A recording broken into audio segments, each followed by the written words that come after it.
Los hijos que el dios Sol envió a la tierra para fundar un imperio se extinguieron hace 500 años. Pero la gloria de su civilización ha logrado perdurar hasta nuestros días como un testimonio de su grandeza. En los albores del siglo XV, los incas formaron el único y más poderoso imperio que ha existido en América del Sur. Un estado militar y religioso tan bien organizado que todavía hoy causa admiración a los historiadores, quienes continúan buscando respuestas a las numerosas preguntas que se hacen sobre ellos. ¿Quiénes fueron los incas? ¿Dónde se originaron? Desde su aparición como una pequeña tribu errante, casi perdida en la inmensidad de los Andes, hasta su transformación en un avasallador imperio que ejercía dominio sobre la mayor parte del continente sudamericano, los incas están rodeados por un halo de misterio. No conocieron la escritura ni la rueda, y nunca recibieron influencia de otros pueblos más allá de los Andes. Sin embargo, en el centro de la geografía más difícil del planeta, supieron construir una sociedad rica y justa, que llegó a gobernar a más de 10 millones de habitantes.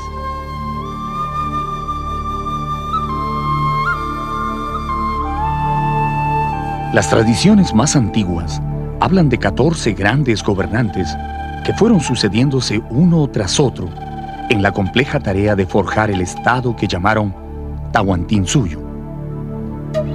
Desde Manco Cápac, el héroe fundador, hasta Atahualpa, el último de sus emperadores, los incas fueron uno de los pueblos de más rápido crecimiento que ha existido en la historia. Pero así como su desarrollo fue fulgurante, también lo fue su caída. Su apogeo duró menos de 100 años. El invencible Tahuantinsuyo, que había derrotado a todos los ejércitos que osaron enfrentarlo, se derrumbó repentinamente a manos de un pequeño grupo de conquistadores llegados desde el otro lado del mundo.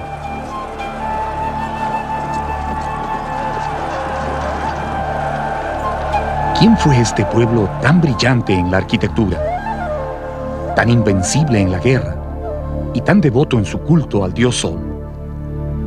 Descubra la magia y los misterios de los incas mientras exploramos su historia, recorriendo la grandiosa ciudad capital, a la que ellos llamaban el centro de la tierra.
La leyenda más difundida sobre el origen de los incas cuenta que el dios Sol, compadecido de la situación en que vivían los hombres, envió a la tierra a sus hijos Manco Cápac y Mama Ocllo para que fundaran un gran imperio y enseñaran a los humanos las técnicas de la agricultura, la ganadería y el tejido. La pareja divina, que eran esposos y hermanos a la vez, recibió un cetro de oro con el mandato de fundar su reino allí donde la vara se hundiera en el suelo. Partiendo de las orillas del lago Titicaca, caminaron durante muchos años buscando esa tierra prometida, hasta que un día la vara se hundió en la cumbre del cerro Guanacaure, a poca distancia del valle del Cusco. Allí se detuvieron, y en esa región Manco Cápac dio inicio a un fabuloso reino que lograría dominar todo el mundo andino. Fue el escritor mestizo Inca Garcilaso de la Vega el primero que dio a conocer esta leyenda a comienzos del año 1615, como parte de un libro titulado Los Comentarios Reales de los Incas. Es un hermoso relato, pero algunos historiadores creen que no es una verdadera tradición andina, sino una creación literaria de Garcilaso, que intentaba darle al origen de sus antepasados incas un aura de gloria y misterio que fuera atractivo para los lectores europeos. Yo creo que el Manco Cápac y Mama Ocllo fue, me temo, un invento de Garcilaso, porque le parecía muy bonito, que una pareja fundante, y para Garcilaso todo, no hubo cultura antes. Entonces, eso sabemos que no es así. Para mí el que me da más parece realmente andino es el de los hermanos Ayar. A 65 kilómetros al sur del Valle del Cusco, en el centro de un frío paisaje andino, hay un cerro que tiene 4 extrañas grutas excavadas en la roca. Se llama Tamputojo. En su base descansa una enorme piedra finamente labrada con asientos y plataformas, típicas de la época incaica. Este es el escenario de una leyenda que no tiene autor, pero que se fue transmitiendo de generación en generación entre los descendientes de los incas. El mito de los hermanos Ayar. El mito dice que de estas misteriosas grutas nacieron un día 4 poderosos hermanos, acompañados de sus respectivas mujeres.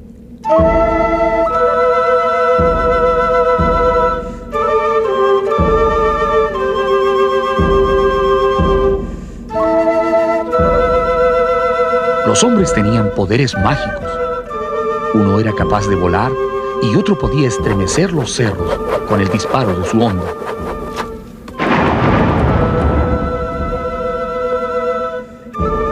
Tan pronto emergieron de las cuevas, Ayarmanco, Ayaruchu, Ayarcachi y Ayarauca, que así eran sus nombres, iniciaron un épico viaje hacia el Valle del Cusco. Probando su valor, sus destrezas, 3 de los héroes se quedaron en el camino, y solo Ayarmanco logró llegar al Cusco y tomar posesión de las tierras donde fundó la majestuosa civilización de los incas.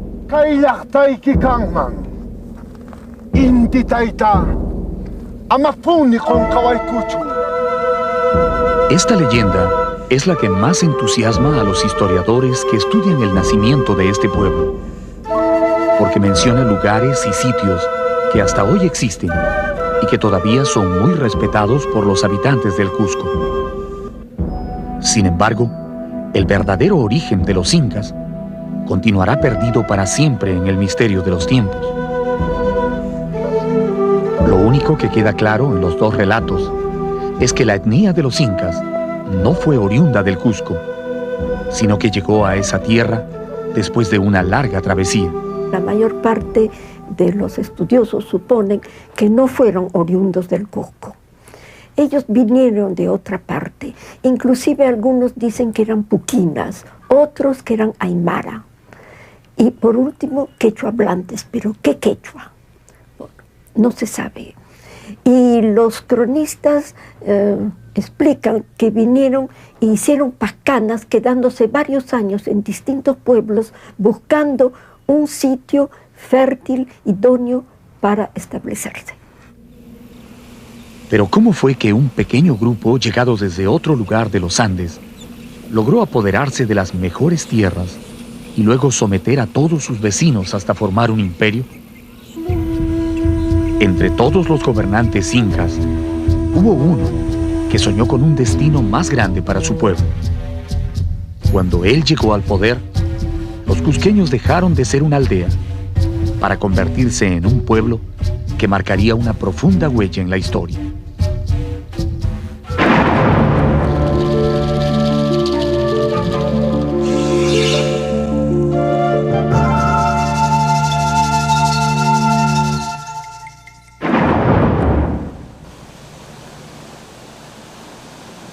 El Cusco fue la capital espiritual, política, económica y religiosa del Tahuantinsuyo.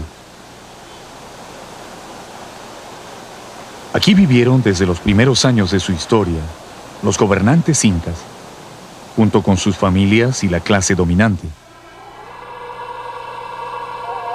Desde aquí salieron los ejércitos imperiales a conquistar las 4 esquinas del mundo. Y también de aquí se difundió a todo el imperio el culto al dios solar.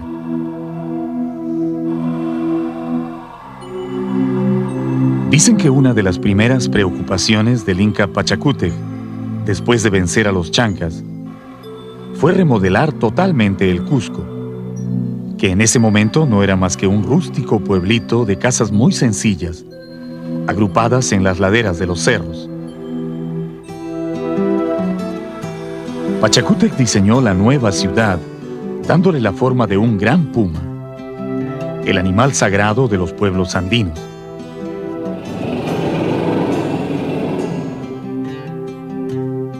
Desde su nacimiento, la capital se dividió en 2 sectores claramente marcados. La parte baja fue llamada el Urin Cusco y la parte alta el Hanan Cusco. La fortaleza de Sacsayhuaman, que construyeron años después, completaría la silueta definitiva de esa extraña ciudad, con forma de felino. A partir del Cusco, los incas proyectaron sus dominios hacia todas las tierras vecinas. Y conforme el imperio fue creciendo, se dividió en 4 provincias o regiones administrativas que ellos llamaron Suyu. El Chincha-Suyu, en dirección noroeste. El Collasuyu hacia el sureste, a la zona del lago Titicaca.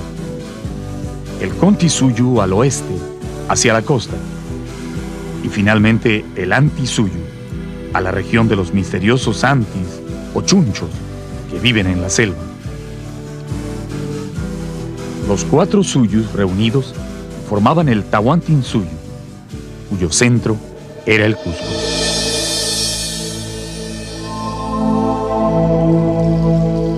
Durante el gobierno de Pachacútec, el Cusco se convirtió en una hermosa metrópoli que albergaba a más de 100,000 habitantes. Sus calles, palacios y plazas bien delineadas causaban la admiración de los visitantes que llegaban desde las más alejadas regiones del imperio. Pero dicen que era el templo del Coricancha lo que más atraía a los foráneos. Según los cronistas, fue Pachacútec Inca Yupanqui el que mandó construir este santuario dedicado al dios Sol, y el que lo dotó de tantos adornos y objetos de oro y plata, que el pueblo lo bautizó con el nombre de Coricancha, que en quechua significa recinto de oro.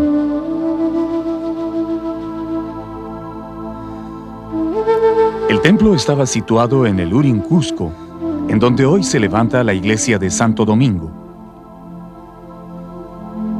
Sus muros eran de piedra finamente labrada, hasta cierta altura, y luego continuaban con adobe, rematando en un artesanal techo de paja.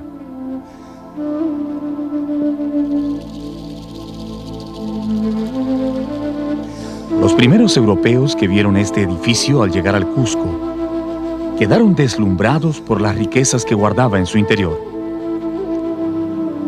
Cuentan que las paredes estaban adornadas con láminas de oro puro, hasta donde llegaba la piedra, y que en cada hornacina había ídolos y objetos rituales primorosamente trabajados en oro y plata nativa. En el lugar más sagrado de este recinto, el Inca ordenó colocar un disco de oro macizo con la representación del dios Sol, ubicando a su derecha la imagen del rayo y a su izquierda al dios Huiracocha, el creador del universo. A partir de entonces, el Sol dejó de ser una divinidad exclusiva del grupo de los incas para convertirse en la religión oficial de todo el imperio. Curiosamente, A pesar de que el templo estaba totalmente dedicado al culto del sol, Pachacútec mandó que en el Coricancha también se custodiaran los ídolos y huacas de todas las provincias conquistadas en los 4 suyos. Así, cuando un pueblo era sometido al imperio, su ídolo principal se trasladaba hasta el Cusco y quedaba depositado en el Coricancha. Allí se le respetaba y ofrecía sacrificios, pero también podía ser usado como un arma política cuando algún pueblo vencido se atrevía a rebelarse. Estaban ubicadas según cómo se habían sido conquistadas, y también uno de sus curacas duales también tenían que estar ahí. Y eso es para, en caso de rebelión, castigaban a la huaca y al curaca. Y muchas rebeliones se evitaron de temor a que la huaca local de un pueblo fuese castigada severamente. ¿Podríamos decir entonces que los incas guardaban como rehenes a los ídolos de los pueblos conquistados? Así es, eran rehenes, y sus señores también. La sala de sacrificios del Coricancha está ocupada por una sola roca de granito, tallada con 4 puntas, que recuerdan los 4 suyos del imperio. Sobre esta piedra, el sumo sacerdote sacrificaba una llama negra en los días más sagrados del año, invocando la protección del sol para el Inca y la familia real. Este cuarto también servía para que el gran sacerdote pudiera comunicarse con las divinidades del cielo. Aquí se apartaba del mundo para beber extraños alucinógenos, hasta caer en un trance durante el cual el sol hablaba por su boca, anunciando los acontecimientos del futuro. Durante esos momentos, cuando el sacerdote estaba poseído por el espíritu del sol, se convertía en el Huillaj Uma, la cabeza que habla, y sus palabras eran un mandato sagrado para los gobernantes del Tahuantinsuyo. Otro de los recintos interiores del templo estaba dedicado a la veneración de las estrellas, que eran vistas como hijas del sol y de la luna. Sus paredes también estaban decoradas con objetos de oro fino, pero además, en el centro de este cuarto, construyeron una estrecha ventana orientada hacia el planeta Venus, al que ellos llamaban Chasca, o centinela del sol. Por aquí podían observar los movimientos de las estrellas en el firmamento. Así descubrieron algunas de las constelaciones más importantes y lograron establecer la diferencia entre planetas y estrellas. Los cronistas cuentan que el marco de esta ventana estuvo ricamente ornamentado con oro y piedras preciosas de distintos tamaños, tan bien engarzadas en la pared que fue necesario romper la roca con martillos de hierro para arrancarle sus tesoros.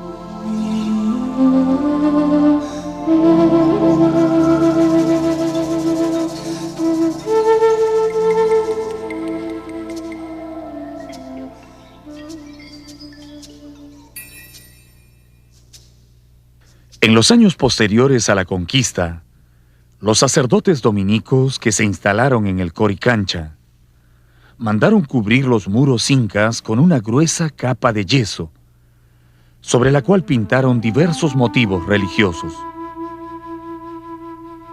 Su intención era hacer olvidar a los indios el antiguo significado del santuario. El yeso ocultó temporalmente al gran templo del sol, pero no logró vencer al tiempo. Después de medio milenio, la cobertura colonial casi ha desaparecido totalmente, pero las piedras se mantienen tan firmes como las dejaron sus constructores. Bajo las hermosas torres y claustros del convento de Santo Domingo, el Coricancha duerme para siempre. Sus recintos están vacíos y silenciosos, pero aún guardan el recuerdo de los días de gloria del Tahuantinsuyo, cuando el Inca se paraba en el patio principal y llenaba esta pileta de roca con la chicha sagrada,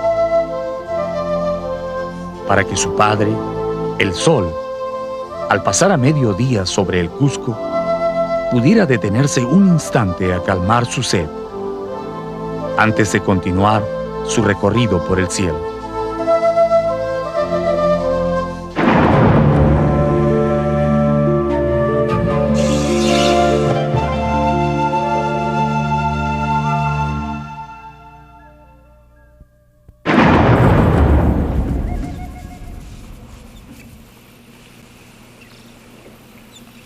El Cusco es la ciudad viviente más antigua del continente americano.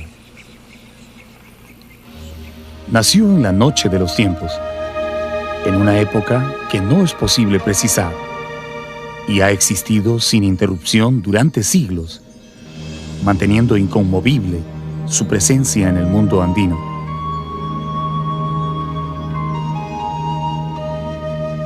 Asentada en las alturas de la cordillera de los Andes, a 3.350 metros sobre el nivel del mar, el Cusco ya era una ciudad con más de 200.000 habitantes, cuando los conquistadores españoles la vieron por primera vez en el año 1533. Dicen que su nombre antiguo era Acamama, pero se cambió a Cusco en la época en que los incas comenzaron a expandirse y formaron el imperio del Tahuantinsuyo.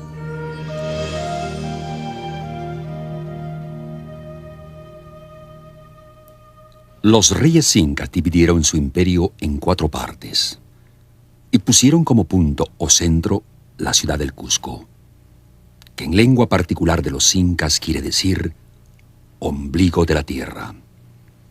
Llamaronla con buena semejanza ombligo porque todo el Perú es largo y angosto como un cuerpo humano y aquella ciudad está casi en el medio. Inca Garcilaso de la Vega, Comentarios Reales. En los años dorados de la época imperial, los incas embellecieron su capital con numerosos santuarios, palacios y centros ceremoniales tan sólidamente construidos que han resistido admirablemente el paso del tiempo y hoy constituyen el mejor testimonio de la grandeza de esa civilización.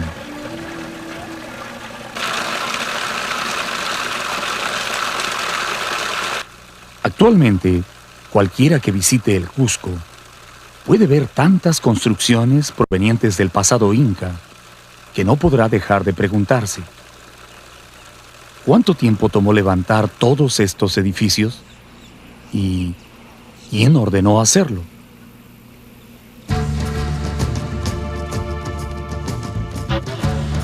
Los historiadores coinciden en señalar que fueron 14 los incas que gobernaron el imperio. Sin embargo, la mayor parte de esos incas pertenecen al mundo de la leyenda o la imaginación, porque no hay nada que pueda probar que realmente existieron. Desde Manco Cápac hasta Huiracocha, todos son incas míticos, y solo los 5 últimos corresponden al periodo que se denomina histórico, del cual hay testimonios comprobables.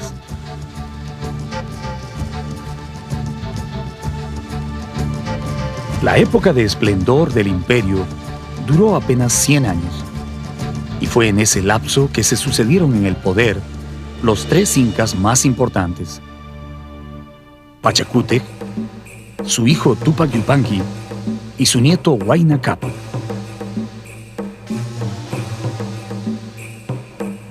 Todo lo que podemos apreciar en nuestros días como herencia de los incas fue construido durante el mandato de esos 3 gobernantes, que se conoce como el siglo de oro del imperio, y está comprendido aproximadamente entre los años 1430 y 1525. Pachacútec fue el gran iniciador. Tupac Yupanqui, el conquistador de los más grandes territorios, y Huayna Cápac, el estadista que organizó y dio forma al imperio.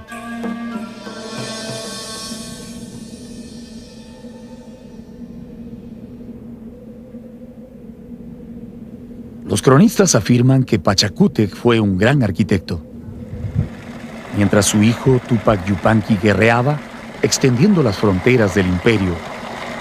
Él se dedicó a diseñar los baluartes y centros ceremoniales que harían famosa a la ciudad del Cusco.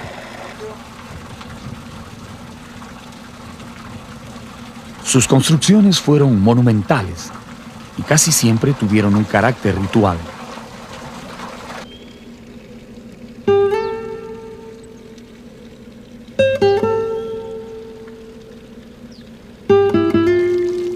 Las fuentes de Tambomachay, situadas a pocos kilómetros del centro del Cusco, fueron construidas en ese tiempo.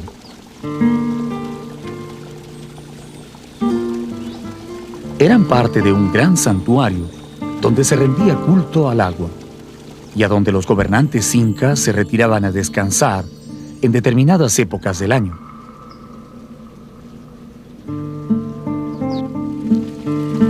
Es una construcción típica del periodo imperial, con grandes muros y ventanas de piedra, talladas y pulidas con increíble maestría.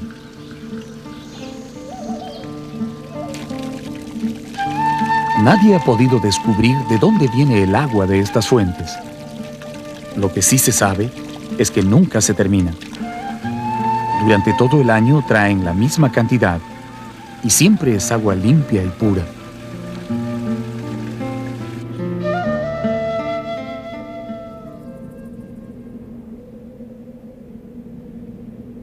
A poca distancia de Tambomachay está Kenko, otro santuario incaico que probablemente estuvo dedicado al dios del trueno.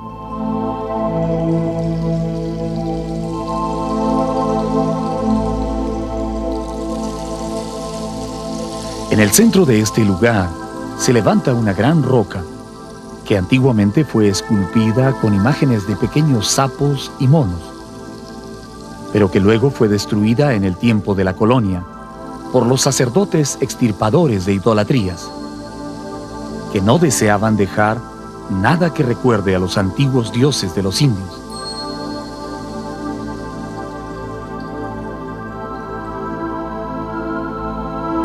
Esa piedra sagrada está rodeada por un gran muro semicircular, parecido a un anfiteatro, donde se realizaban las ceremonias religiosas.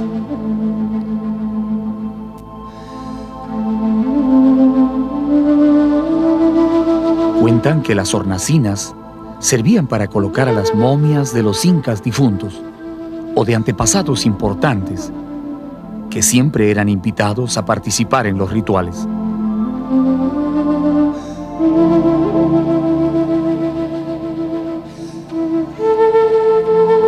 Todo el roquerío que se encuentra encima del santuario fue tallado con incontables figuras y escalinatas, como si un grupo de maestros hubiera querido probar sus talentos, labrando las más difíciles formas en la dura piedra. En la parte más alta destacan dos pequeñas prominencias pétreas, que al parecer eran algo así como un intihuatana o reloj solar que servía a los sacerdotes y astrónomos para medir el paso del tiempo.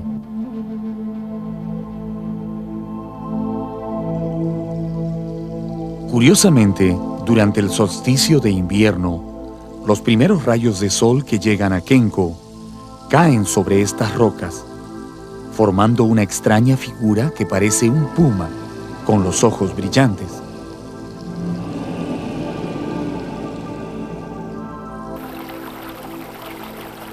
A corta distancia del reloj solar se ve un delgado canal por donde probablemente fluía chicha o sangre de los animales sacrificados durante los oficios religiosos.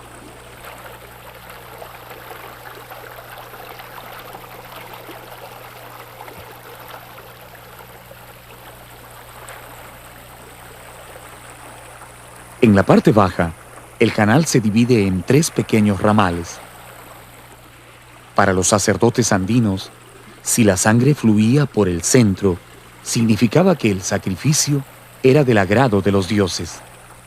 De lo contrario, ese era el comienzo de una época con los peores augurios.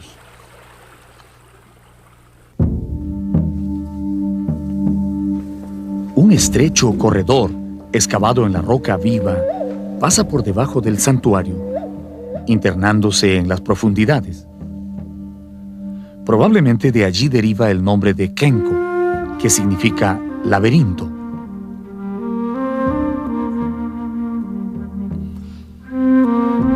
El pasaje conduce a una misteriosa cámara subterránea, que es una verdadera obra maestra del tallado en roca.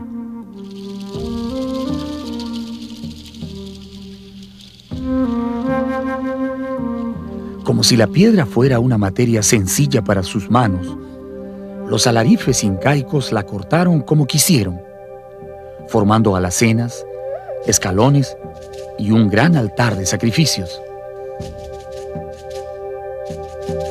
La mesa ceremonial servía para embalsamar los cadáveres de los nobles y personajes importantes. Pero también se han encontrado huellas de sacrificios humanos que se realizaban en secreto en las profundidades de Kenko.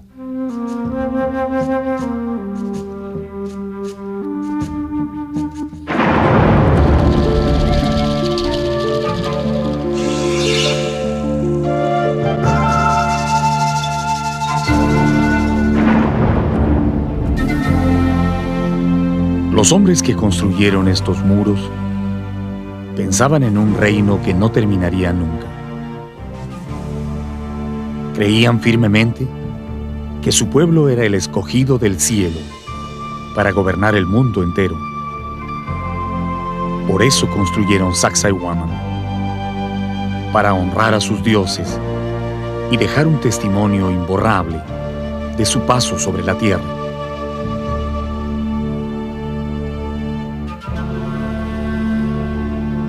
Hacia el año 1450 de nuestra era, Pachacútec Inca Yupanqui, el 9º gobernante de los incas, ordenó iniciar la construcción de un imponente santuario, con el que quería celebrar las victoriosas guerras de conquista de su hijo Tupac Yupanqui.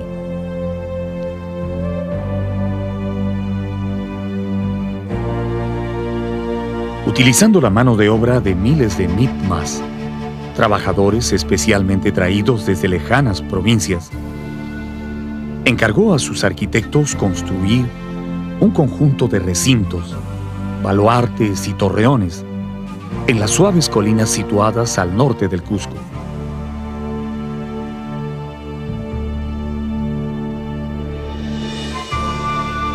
Esas construcciones tenían también el objetivo de concluir el diseño de la ciudad. Sacsayhuaman sería la cabeza de esa extraña ciudad con forma de puma que era la capital del imperio.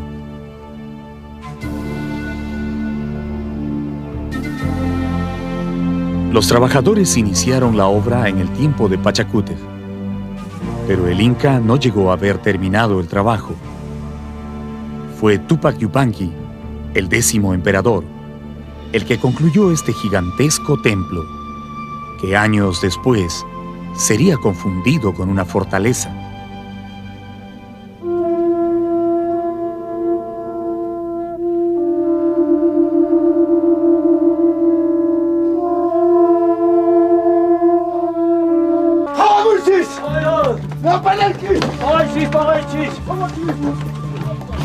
En el año 1535, cuando los conquistadores ya habían capturado el Cusco, Manco Inca, el Inca nombrado por los españoles, decidió rebelarse y levantó un gran ejército con el que logró sitiar la ciudad por varios meses.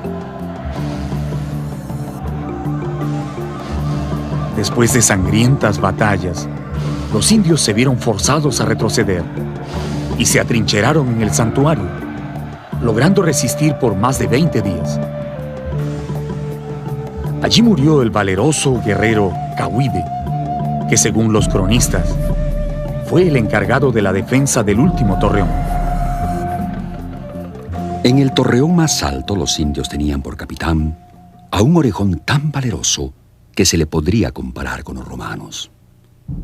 Llevaba una daga en el brazo y una porra en la mano, con la que asestaba mortales golpes a los españoles y también a los indios que se querían rendir. Andaba como un león de un lado a otro, pero al final, viendo clara la perdición de todo, arrojó la porra a los cristianos y tomando pedazos de tierra, la mordía con tanta congoja que no se puede decir. Después se echó de lo alto de la fortaleza para que no triunfaran sobre él. Cronista Pedro Pizarro, 1536.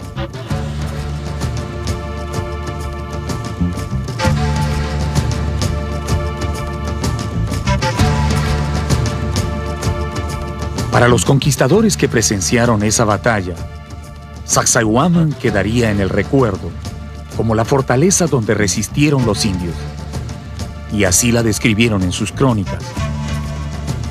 Solo los naturales sabrían para siempre que fue en el gran santuario el lugar donde terminó la rebelión de Manco Inca.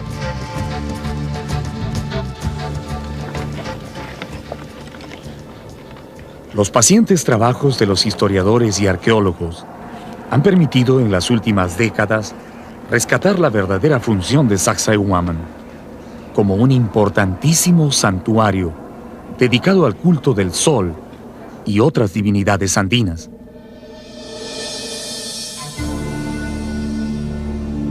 En su época de mayor esplendor, el Cusco no tenía necesidad de una fortaleza para defenderse, y no era una costumbre de ellos construirlas.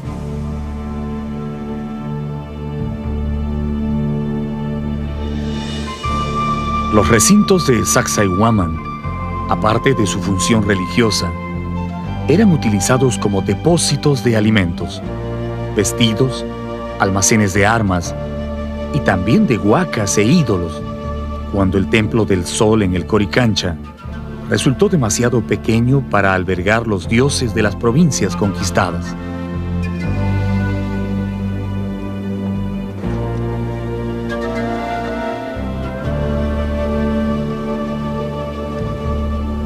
Las excavaciones arqueológicas realizadas en la parte alta del conjunto dejaron al descubierto las bases de los torreones, de los que hablan las crónicas antiguas. Se cree que estos torreones tenían más de 15 metros de altura y servían de observatorios, desde donde se podía dominar todo el valle del Cusco. Sobre el cerro que está encima del Cusco, hay una fortaleza de tierra y de piedra con sus ventanas grandes que miran a la ciudad, y una torre principal en el medio que tenía tantos recintos que una sola persona no la podría ver en todo un día. Cronista Pedro Sánchez de la Hoz.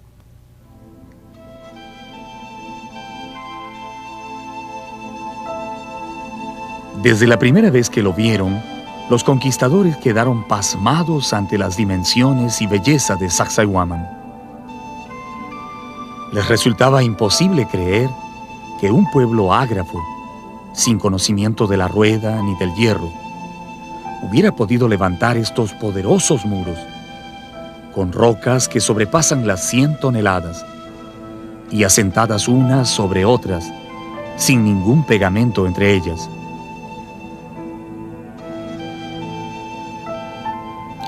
Al que las ha visto y mirado con atención, le hacen imaginar y aún creer que son hechas por vía de encantamiento y que las hicieron demonios y no hombres, porque la multitud de piedras tantas y tan grandes como las hay causa enorme admiración. Inca Garcilaso de la Vega, Comentarios Reales.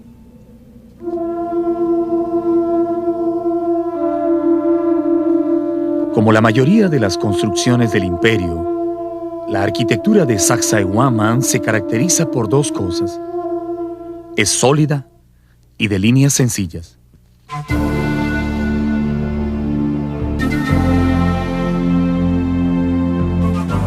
La austera personalidad de los incas no permitía más adornos en sus edificios que el maravilloso pulido de las piedras.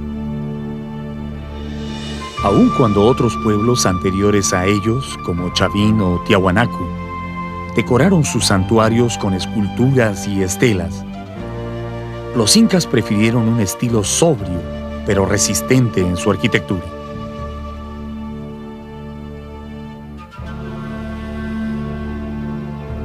Este lugar, conocido como el Trono del Inca, situado frente a las murallas, es una muestra de la perfección a la que llegaron en el tallado de la piedra. Perfección que hace innecesario cualquier adorno.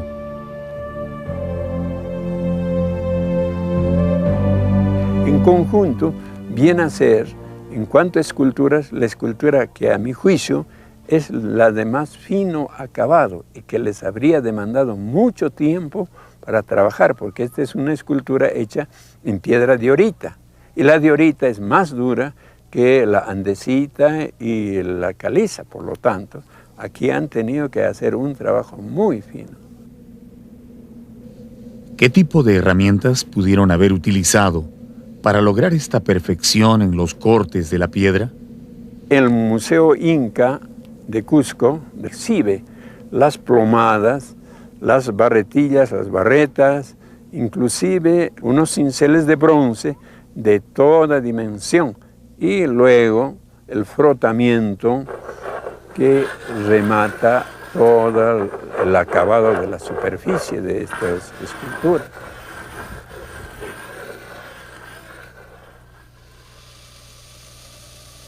¿Sería cierto que existía un túnel secreto que unía a Sacsayhuaman con el templo del Coricancha?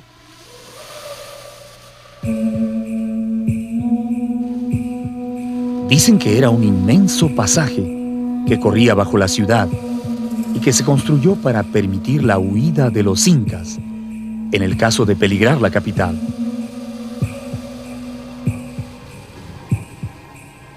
No ha podido ser comprobado, pero las formaciones rocosas, llamadas chincanas, que hay al norte de Sacsayhuaman, alientan esa leyenda.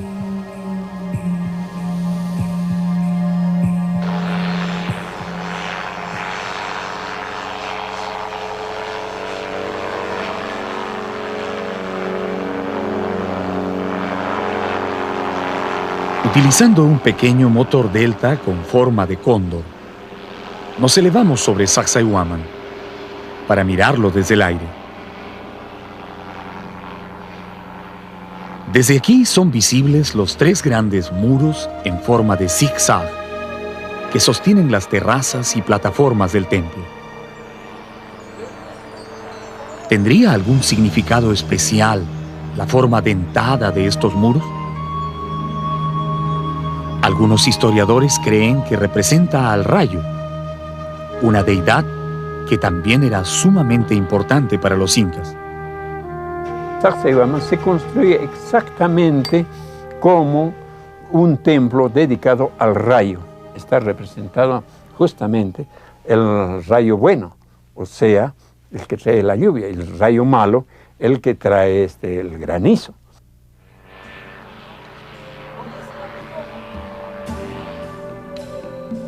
Este gran círculo de piedra construido al costado del santuario fue una laguna artificial, junto a la cual celebraban oficios religiosos y, al parecer, también despedían a sus muertos notables.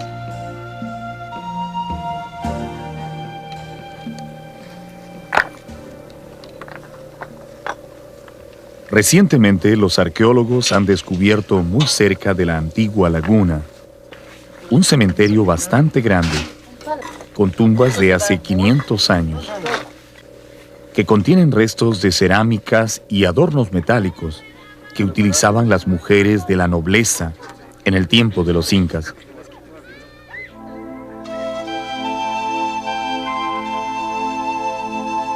Es la primera vez que los investigadores pueden ver las tumbas de los nobles del Tahuantinsuyo, antes de que hayan sido saqueadas.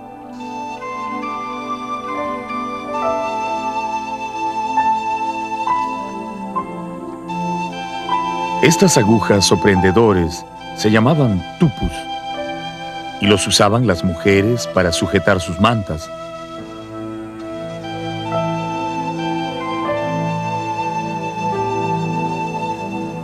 También se puede ver varios lirpus, esos espejos de metal muy pulido que usaban encima del pecho las damas distinguidas, exactamente como aparecen en los dibujos del cronista Guamán Poma de Ayala.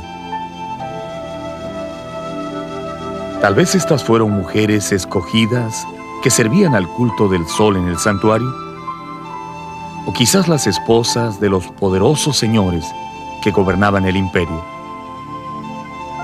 Bajo sus antiguas piedras, Sacsayhuaman todavía guarda muchos secretos.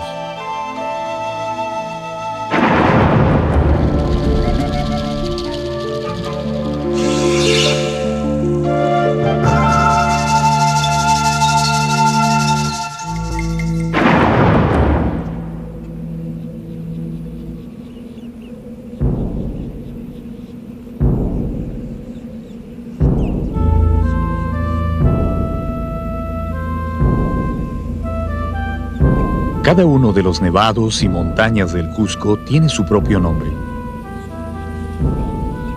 Los pobladores los reconocen por su tamaño y su forma, y hablan de ellos familiarmente, como si fueran parientes o amigos de toda la vida.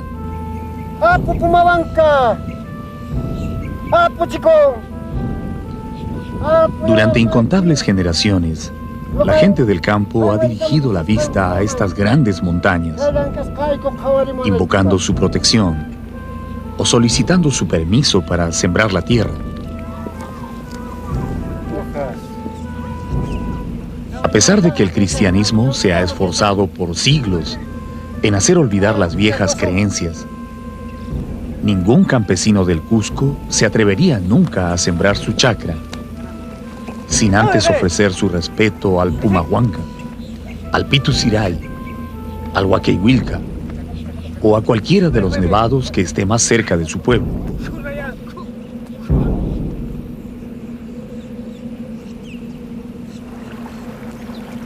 Al pie de las venerables montañas discurre apaciblemente el Huilcamayo, el río sagrado de los incas, al que en castellano también le dicen Vilcanota.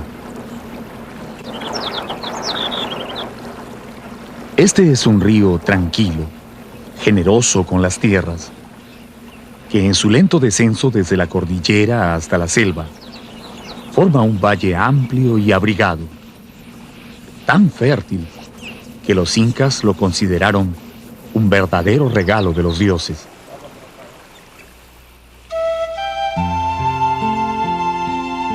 Aquí desarrollaron una intensa actividad agrícola. Desde las riberas del río hasta lo alto de los cerros, ordenaron construir andenes o terrazas superpuestas, especialmente diseñadas para no desaprovechar ni un solo pedazo de tierra.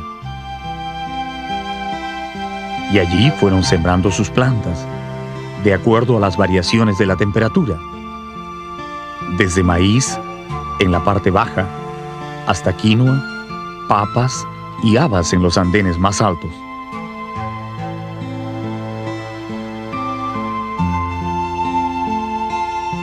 No dejaron ni un solo cerro sin cultivar, al punto que convirtieron al valle en un inmenso depósito de alimentos para su pueblo, especialmente de maíz, que fue su producto más logrado.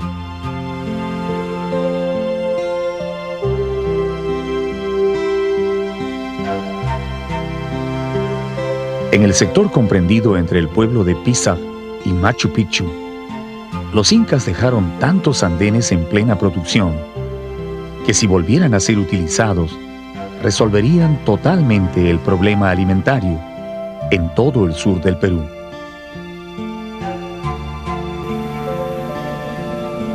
Pero aun cuando la tierra era increíblemente fértil, fue necesario trabajar muy duro para hacerla producir. El Valle Sagrado es una muestra de la extraordinaria determinación de los antiguos peruanos, que sin más herramientas que unos cuantos palos y azadones rústicos, lograron producir tanta comida que fue suficiente para ellos y aún les alcanzó para usarla como elemento de negociación con otros pueblos.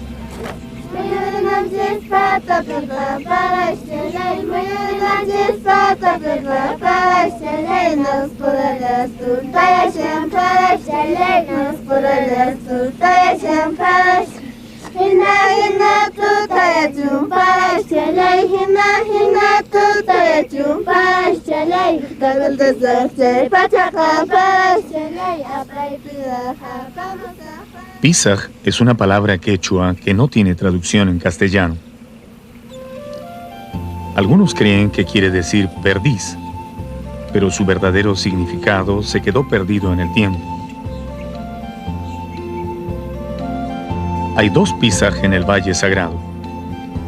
Uno está situado en la parte más alta de los cerros, arriba de los andenes, y el otro queda en el valle, a las orillas del río Vilcanota.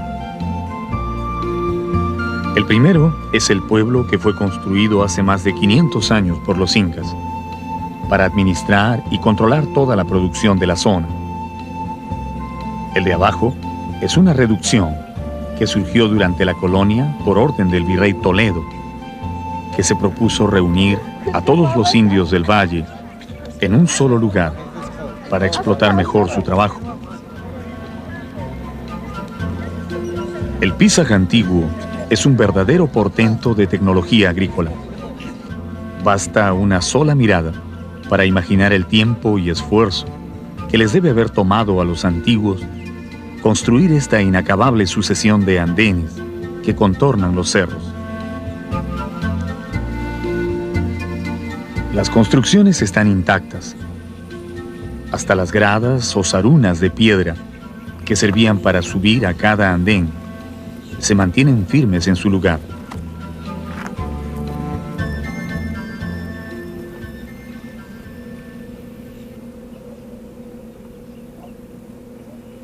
El sector de viviendas ocupa buena parte de la montaña que domina todo el conjunto. Y detrás de ella se encuentra el antiguo cementerio de Tancana Marca, un impresionante barranco en el que colocaban a sus muertos, aprovechando las oquedades de las rocas.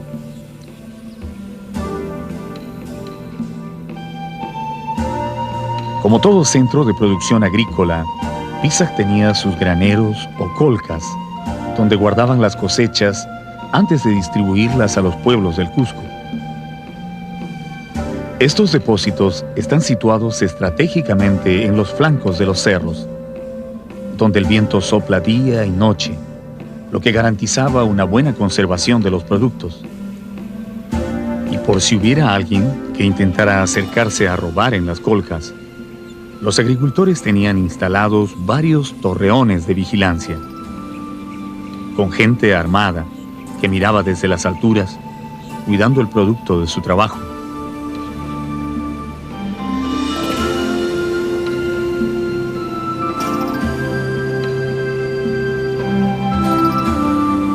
Los andenes solo se podían cultivar con el agua de las lluvias.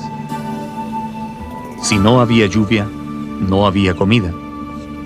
Entonces era necesario hacer constantes sacrificios y pagos a la madre tierra y a los apus o montañas tutelares para atraer el agua.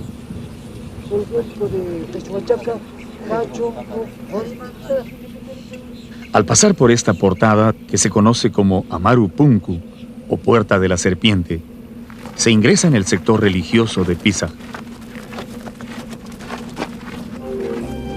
Se trata de un impresionante conjunto de salones, cuartos y pequeñas plazas construidos con bloque de roca arenisca, asentados y pulidos con extraordinaria maestría. Aquí se reunían los sacerdotes para ofrecer sus sacrificios durante todo el año, pidiendo el milagro de la lluvia para sus tierras. De ellos dependía la vida en el valle. Si algún año se desataba la sequía, los sacerdotes podían ser sancionados severamente por no haber logrado ganar el favor de los dioses. El lugar más sagrado de Pisag era el Templo del Sol, donde estaba situado el Intihuatana, una roca cuidadosamente orientada al este, en la que calculaban el movimiento del Sol en el espacio para dirigir los ciclos de siembras y cosechas. Para los antiguos peruanos, la agricultura fue vital en el desarrollo de su civilización, y esa actividad estuvo estrechamente unida a sus creencias religiosas. A lo largo del Valle Sagrado, los andenes y los adoratorios están siempre juntos. Los hombres ponían el trabajo, pero eran los dioses quienes decidían si la tierra daría sus frutos.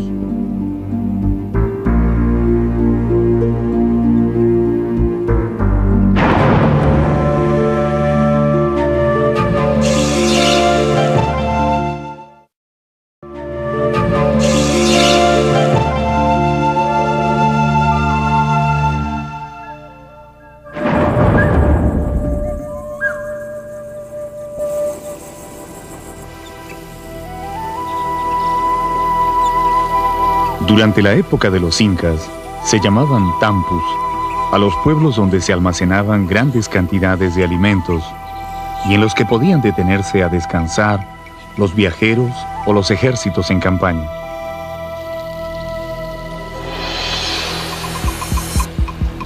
Dicen que en ese tiempo, ninguna persona viajaba por placer o por negocios propios. Los que recorrían los caminos del imperio lo hacían casi siempre por orden de sus curacas o del mismo Inca, para atender asuntos del Estado.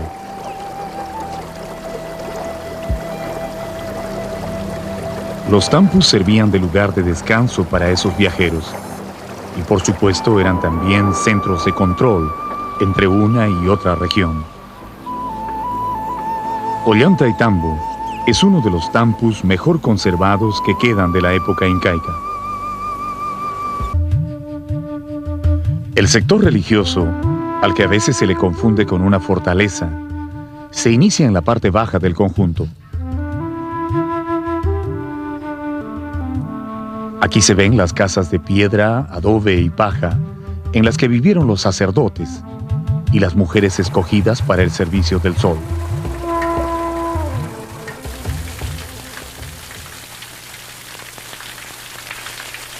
Es un lugar muy apacible, adornado con numerosas fuentes rituales que en su tiempo deben haber servido para las ceremonias del culto al agua.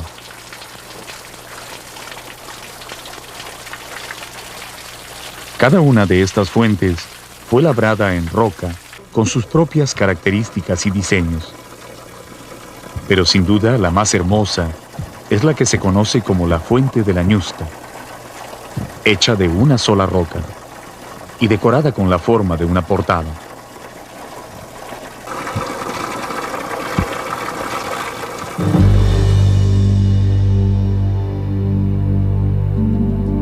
Para llegar al corazón del sector religioso, es necesario subir una empinada escalinata de piedra que cruza 16 andenes, perfectamente alineados, encima de los cuales se levanta un maravilloso conjunto de portadas y recintos hechos de piedra, que constituyen la más admirable muestra de la arquitectura de los incas.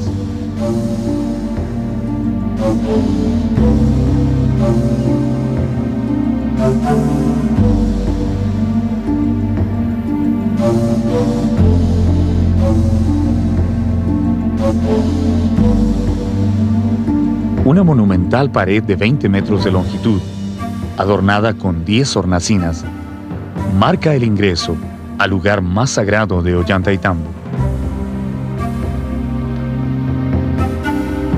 Estamos ingresando al sector de la denominada 10 Ventanas. Es una zona muy importante dentro de Ollantaytambo y presenta estas hornacinas de forma trapezoidal muy fina y bellamente trabajadas. Este trabajo indudablemente corresponde a lo realizado en la época inca, probablemente en la época que corresponde a Pachacútec. Cada una de estas hornacinas corresponderían a lo que viene a ser justamente sectores donde se haya podido colocar algunas ofrendas de los visitantes o de las personas que iban a ingresar a este sector sagrado. Estas 10 ventanas están orientadas hacia el norte, que corresponde a este famoso valle denominado del Patacancha, que es uno de los tributarios principales hacia el río Vilcanota. Como se puede apreciar, todas estas estructuras, cada uno de estos mampuestos son finamente trabajados, ¿no? Pulidas, ¿no? Y todo este material indudablemente corresponde por este tipo de arquitectura a un sector eminentemente de carácter ceremonial o religioso.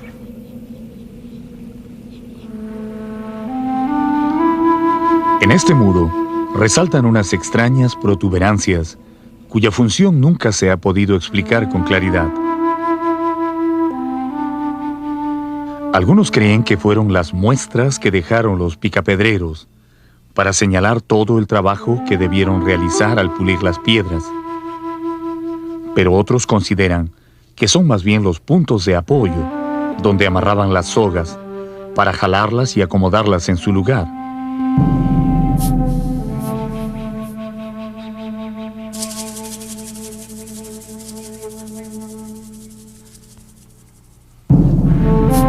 Ambas teorías son bastante difíciles de creer. La verdadera función de estas protuberancias, que además solo se ven en algunas rocas, es un secreto que se llevaron a la tumba los arquitectos de Ollantaytambo.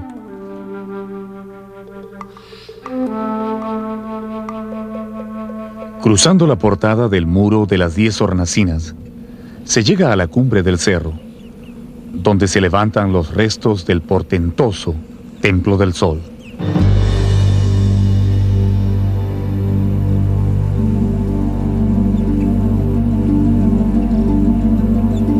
Aquí, los adjetivos son insuficientes para describir la obra de los antiguos peruanos.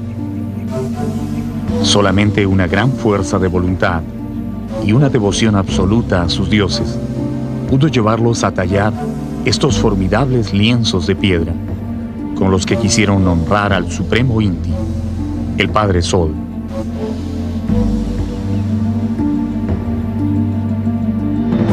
Las 6 rocas de pórfido rojo que forman este espléndido muro miden un poco más de 4 metros de alto y se calcula que pesan entre 60 y 70 toneladas cada una. Después de colocarlas en su lugar, los arquitectos las aseguraron con listones de piedra, tan bien ajustados que no se han movido 1 milímetro en 4 siglos. Antes de la llegada de los conquistadores españoles, las rocas estaban decoradas con figuras geométricas y grandes tallados de animales sagrados, especialmente 2 pumas, cuyos cuerpos fueron arrancados por los sacerdotes extirpadores de idolatrías.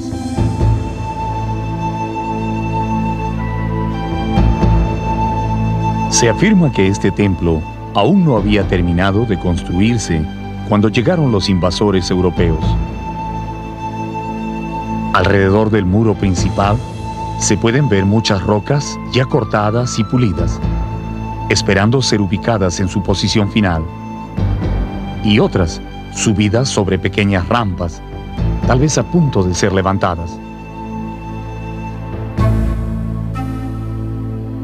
El templo estaba diseñado para ser el más grande y suntuoso del Tahuantinsuyo.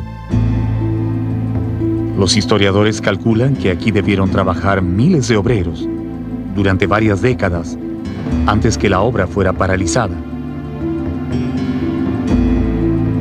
¿De dónde trajeron estas rocas tan enormes? ¿Cómo las llevaron hasta la cumbre del cerro? ¿Qué herramientas utilizaron para cortarlas? La construcción es tan portentosa que algunos quieren creer que no es una obra humana. Sin embargo, las huellas del trabajo están a la vista.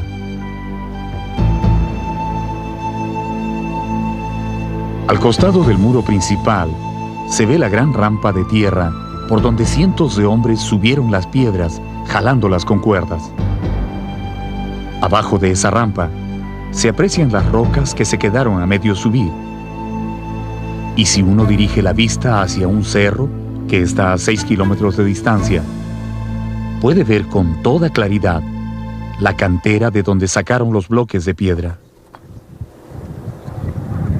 Si alguien continúa dudando de que eso fuera posible, entonces solo queda subir a ese cerro, que se llama Cachijata, para comprobarlo.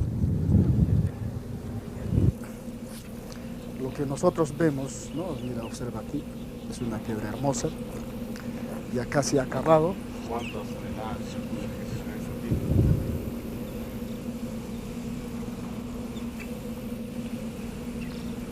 Cuando uno visita la cantera de donde se sacaron las piedras para construir Ollantaytambo, recién se puede dar cuenta del enorme esfuerzo que significó para los constructores incas arrancar las piedras desde este cerro y llevarlas hasta el sitio donde levantaron sus monumentos. Aquí está la cantera y allá a lo lejos está Ollantaytambo, a 5 o 6 kilómetros de distancia. Tuvieron que pasar por los cerros, cruzar el río y volver a levantar las piedras hasta llevarlas al sitio exacto donde ellos las querían. Piedras tan grandes como esta en la que estoy caminando, que fácilmente deben pesar más de 20 toneladas.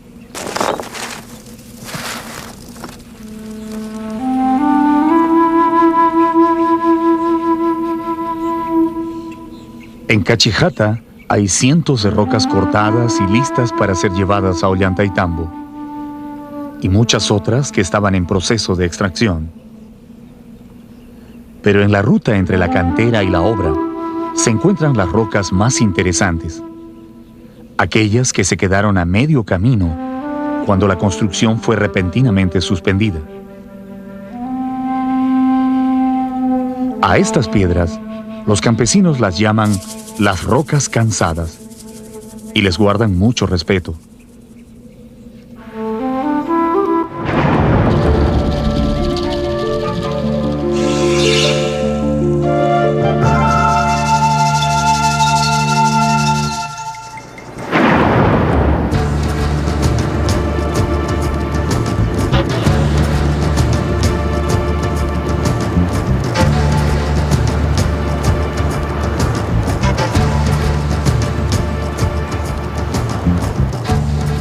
Hay 3 formas de ir a Machu Picchu, la ciudad sagrada de los incas. Por tren, como lo hace la mayoría de los visitantes.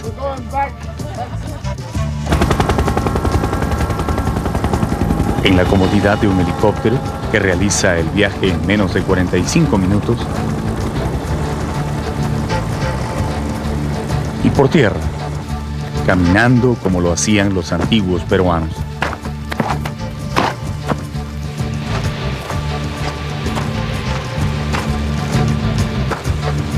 El camino inca es, por supuesto, el más difícil de los 3 métodos, pero sin duda es el que mejores experiencias depara al visitante.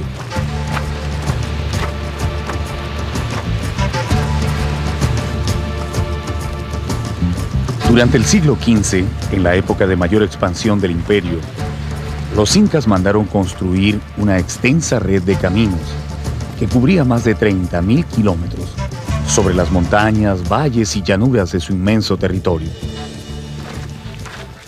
Algunos de esos caminos ya existían desde épocas remotas, pero los quechuas ordenaron ampliarlos, empedrarlos y dotarlos de puentes, tambos y depósitos de alimentos para atender a los viajeros.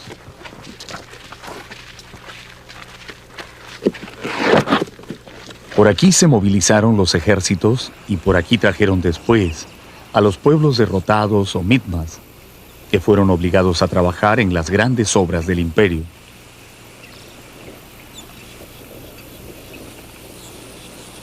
En los lugares donde los ríos impedían el paso, construyeron puentes realmente increíbles, utilizando solamente la quechua o paja de las punas.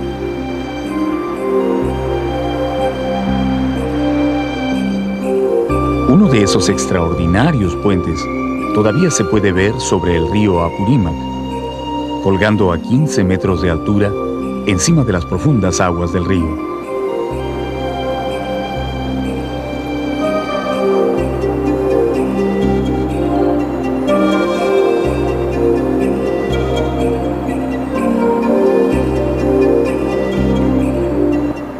Se le conoce con el nombre de Quetzhuachaca o puente de paja, y verdaderamente está hecho solo con paja, sin ningún trozo de metal o madera.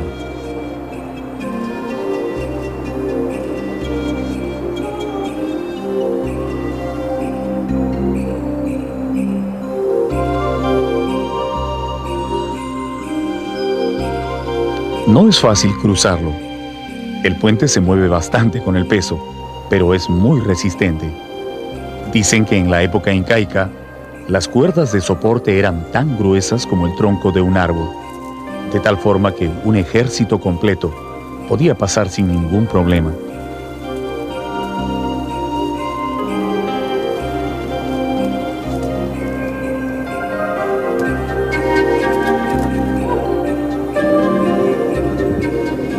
El camino que lleva a Machu Picchu baja desde las Punas a 3.600 metros sobre el nivel del mar, hasta las cálidas tierras de la Ceja de Selva, donde el río Urubamba cambia de nombre para llamarse Vilcanota.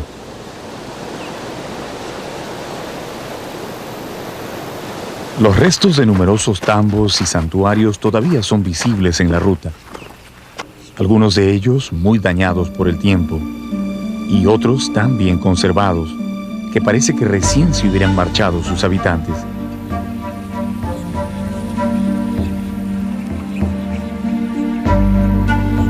La neblina es un compañero inseparable de los caminantes. Le da un aspecto fantasmal a los antiguos edificios incas.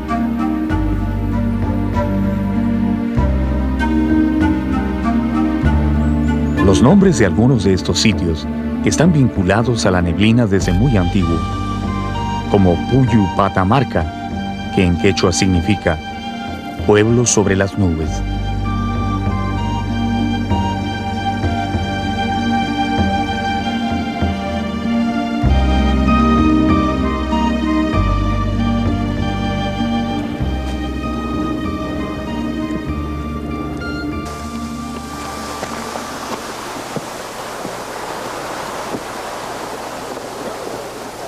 Conforme se avanza hacia la ceja de montaña, las cascadas se hacen más numerosas, así como las flores de variadas especies de orquídeas que bordean el camino.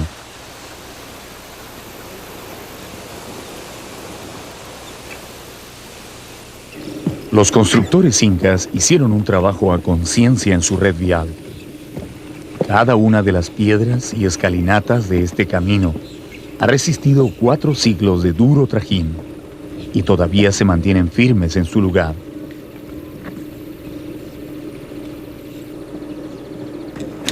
Los porteadores indígenas que llevan sobre sus hombros los utensilios de cocina y campamentos de los turistas pasan pisando fuerte, casi corriendo, y detrás de ellos, con paso más reposado, vienen los visitantes, cansados, pero absortos en esta obra que no tiene comparación en el mundo entero.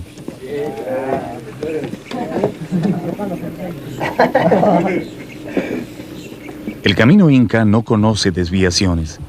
Sigue una línea inconmovible hacia Machu Picchu, faldeando los cerros o trepando sobre ellos sin ninguna indecisión. Si hay que bajar, lo hace, y cuando se debe subir, se lanza hacia la altura sin ahorrar ni un metro de esfuerzo a los caminantes.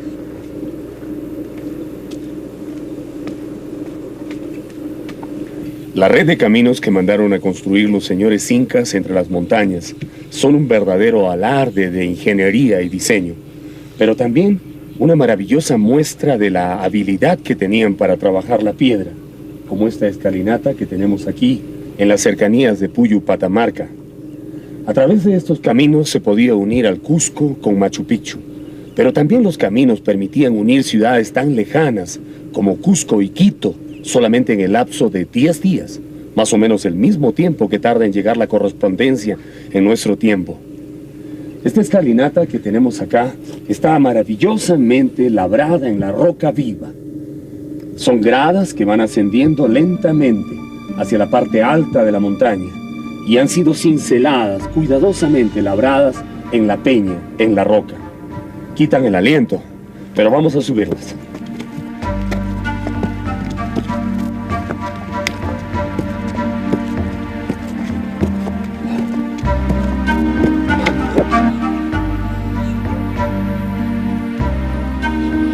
El conjunto de Huña y Huayna, descubierto por el arqueólogo Julio César Tello, es el último lugar de descanso antes de llegar a Machu Picchu.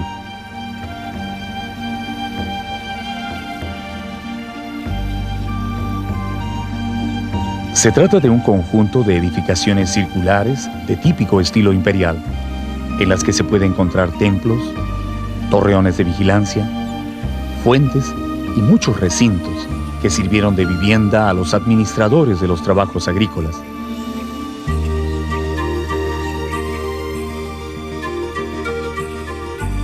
Como corresponde a un pueblo de montaña, los techos de estas casas eran muy altos e inclinados a dos aguas para enfrentar las fuertes lluvias que caen durante casi todo el año.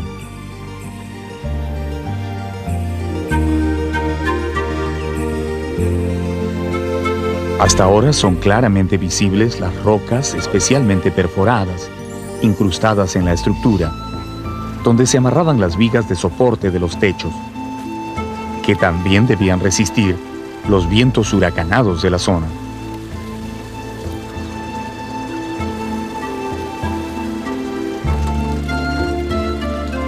Huña y Huayna fue un gran centro de producción y almacenamiento de alimentos, sobre todo de aquellos que se cultivaban en el cálido clima de la ceja de montaña, como las frutas, los ajíes, el maní y también la coca.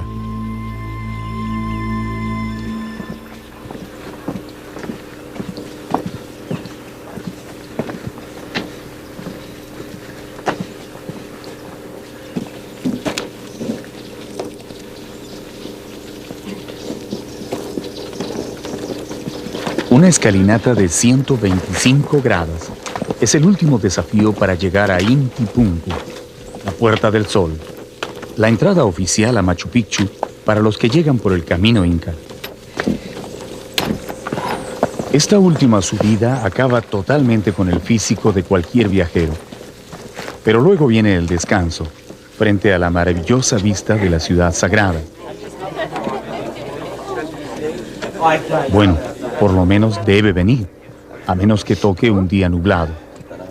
Y entonces no hay más remedio que esperar hasta que salga el sol, escuchando esa babel de lenguas en que se convierte Intipunku a las 6 de la mañana de cualquier día del año.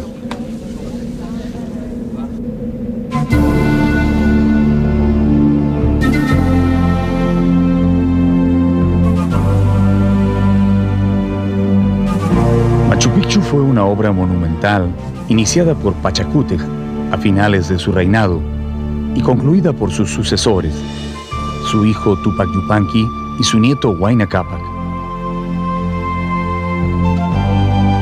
Es la máxima expresión de la arquitectura inca imperial, una ciudad que es a la vez un santuario y un centro administrativo, planeado para conquistar los misteriosos territorios de la ceja de selva.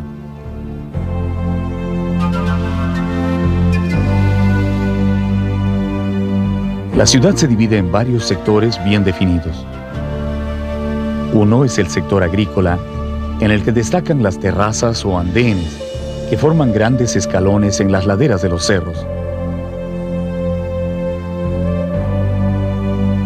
La zona urbana, conformada por 3 plazas alargadas, rodeadas de grandes recintos de viviendas, y el sector sagrado, en el que sobresalen los templos de las 3 ventanas, y el Templo del Sol.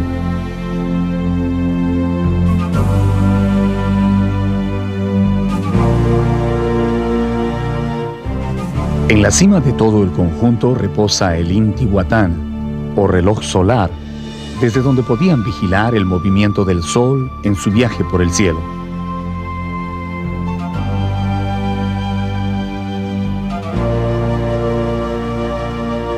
En el interior de uno de los recintos sagrados hay 2 pequeños morteros o espejos de agua que, según los investigadores, servían para observar los eclipses.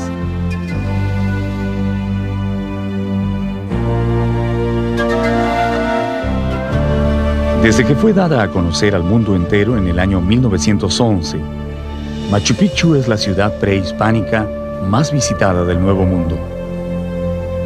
No hay un solo día del año en que los turistas no suban a visitarla. colmando sus plazas y santuarios con sus pisadas y el sonido de sus voces. Esa es la vista a la que ya nos hemos acostumbrado en nuestro tiempo.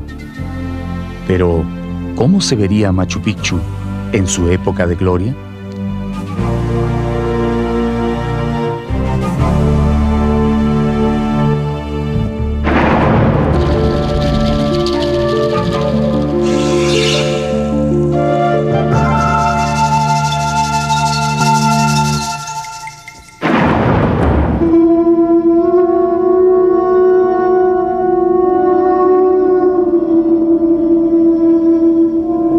Esta es la histórica ciudad de Machu Picchu, construida por los incas en el siglo XV de nuestra era.